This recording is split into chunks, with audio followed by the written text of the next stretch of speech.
In a statement before the media yesterday, COMELEC Chairman George Garcia said his piece on your claims. Let's watch this clip. All right.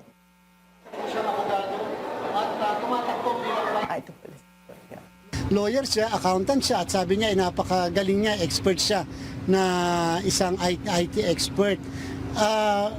Kahit po yung mga miyembro ng media, lahat po ng kung saan pumupunta ang COMELEC na nagdemo ng buong bansa mula December 3 hanggang January 30. Nakita niyo ba nakakabit siya sa kahit na anong internet connection?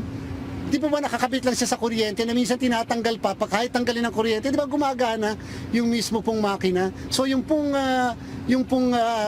sinasabi na siya ay nakakabit sa internet mula sa umaga hanggang sa gabi, yan po ay hindi makatotohanan.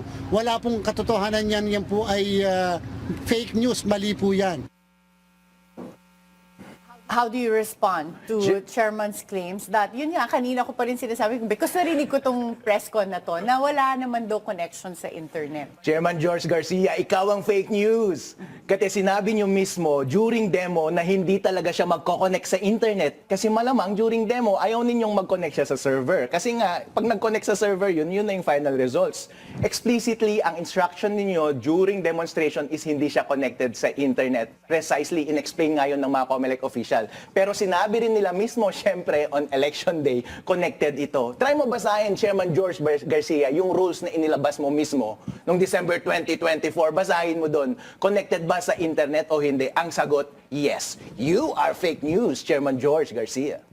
Chairman George Garcia, simple lang po ang sagot. Maglagay ka lang ng isang sentence doon sa rules na inalabas ninyo about ACM procedures. Ilagay nyo lang doon explicitly.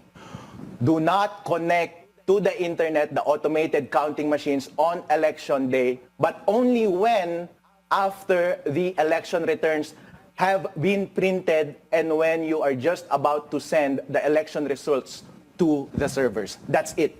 Period.